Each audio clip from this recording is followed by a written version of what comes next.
శ్రీ సత్యసాయి జిల్లా కదిరి వ్యవసాయ డివిజన్లో కృత్రిమ యూరియా కొరత రైతులను ఆందోళనకు గురిచేస్తోంది.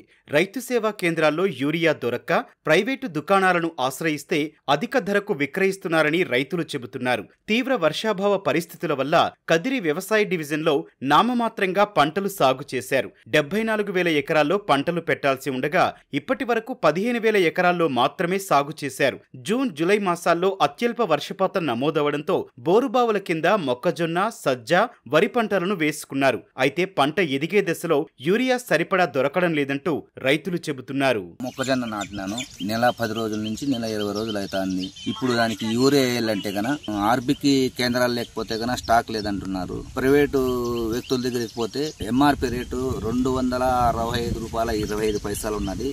కానీ కదిరిలో ఉన్న ఎరువుల వ్యాపారులు మొత్తం అందరూ కూడా కుమ్మక్కై యూరియా కానీ, డిఏపి కానీ, బోరాన్ కానీ మొత్తం అన్ని దానిలను కృత్రిమ కొరతను సృష్టించి 90 నుంచి 100 రూపాయలు వచ్చేసి రైతు దగ్గర ఎక్స్ట్రా తీసుకుంటున్నారు. దీని గురించి వ్యవసాయ అధికారులకు సంప్రదించిన వ్యవసాయ అధికారులకు ఇలా జరుగుతుందని విషయం తెలియజేసిన నిమ్మకు నీరెత్తినట్లుగా వ్యవహరిస్తున్నారు.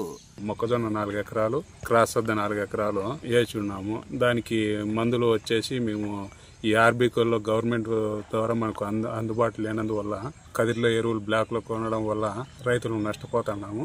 అదే ఆర్బీకోలో గవర్నమెంట్ ఇస్తే దాని ఎంఆర్పి రేట్ ప్రకారం మాకు న్యాయం జరుగుతుంది. కదిరి డివిజన్ పరిధిలో పంటల సాగుకు సంబంధించి ఎరువులు సిద్ధంగా ఉన్నాయని వ్యవసాయ అధికారులు చెబుతున్నారు. ప్రస్తుతం పంటలు పెరుగుదల దశలో ఉన్నందున రైతుల అవసరాలకు సరిపడా ఎరువులను అందించే ఏర్పాట్లు చేస్తున్నామంటూ చెబుతున్నారు. ఖరీఫ్ సీజన్ గాను 4,121 మెట్రిక్ టన్నుల ఎరువులు అవసరం ఉంది. అది యూరియా కానీ, డిఏపి కానీ, పొటాష్ కానీ, సింగిల్ సూపర్ ఫాస్ఫేట్ కాంప్లెక్స్, ఈ 5 రకాల ఎరువులు మనకు 4,121 మెట్రిక్ టన్నుల అవసరము. ఇప్పటి వరకు మనకు అవైలబిలిటీ ఉండేది 2,190 మెట్రిక్ టన్స్ అందుబాటులో ఉంది.